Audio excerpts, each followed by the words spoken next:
અરવલ્લી જિલ્લામાં કરોડો રૂપિયાના કથિત આર્થિક કૌભાંડ મામલે વધુ એક મોટો વળાંક સામે આવ્યો છે।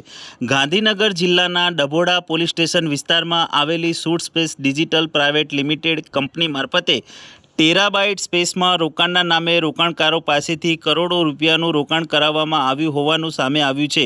કરાર મુજબ રોકાણકારોને ભાડાના વળતર પેટે રકમ નહીં ચૂકવી ગુનાહિત ષડયંત્ર રચી વિશ્વાસઘાત અને છેતરપિંડી આચરવામાં આવી હોવાના આરોપસર પોલીસે કાર્યવાહી હાથ ધરી છે। આ મામલે મોડાસા તાલુકાના ઉમેદપુર ગામના અરુણભાઈ વીરચંદભાઈ પટેલ તેમજ મૂળ મોડાસાના નાની ચીચોણ ગામના સચિનભાઈ અમૃતભાઈ પટેલ વિરુદ્ધ ફરિયાદ નોંધાઈ હતી। ડભોડા પોલીસ સ્ટેશન બંને આરોપીઓને ઝડપી પાડી કાયદેસરની કાર્યવાહી હાથ ધરી છે।